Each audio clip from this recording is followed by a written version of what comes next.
बच्चा चाहे किसी भी उम्र का हो, उनके सर में चोट लगने की संभावना बनी रहती है।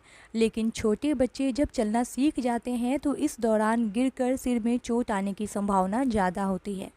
सिर और चेहरे पर आने वाली छोटी और सतही चोट आमतौर पर बिना ज़्यादा परेशानी के ठीक हो जाते हैं।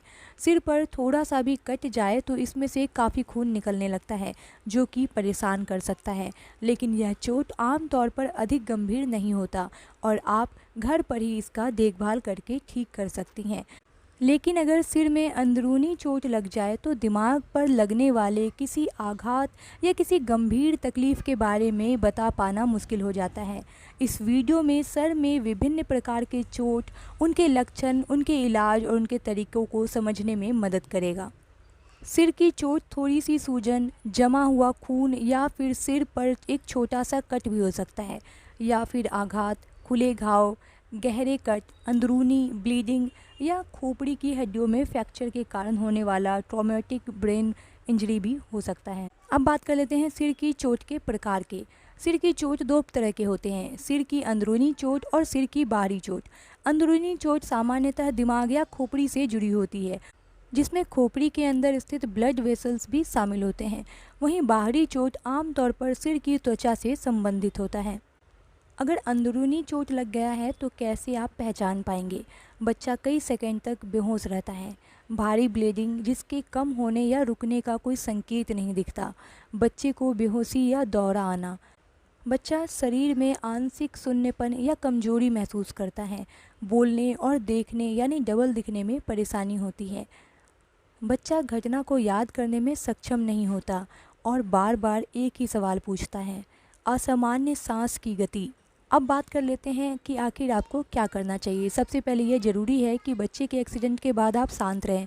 शांत रहने से आपको स्थिति को ठीक करने में, संभालने में मदद मिलेगी।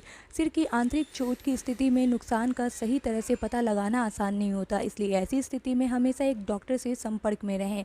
एक्सीडेंट के बाद अगले 24 घंटे तक बच्चे पर नज़र रखने की सलाह दी जाती है, ताकि किसी चिंताजनक संकेत का पता लगाया जा सके। डॉक्टर की सलाह के बिना बच्चे को कोई भी दवा नहीं देनी चाहिए। अगर आपका बच्चा होश में है तो जितना हो सके बच्चे को शांत करने के लिए अपनी तरफ से हर संभव प्रयास करें। चोट पर सीधा दबाव डालने से बचें, क्योंकि किसी तरह के फ्रैक्चर होने की स्थिति में यह और भी गंभीर रूप ले सकता है।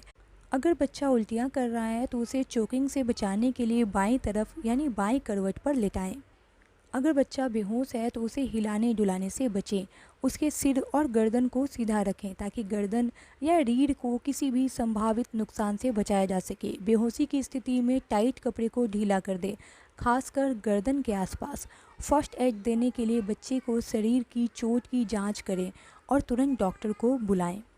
अब बात कर लेते हैं सिर की बाहरी त्वचा पर चोट लगने पर बच्चे में कौन कौन से लक्षण दिखाई देंगे।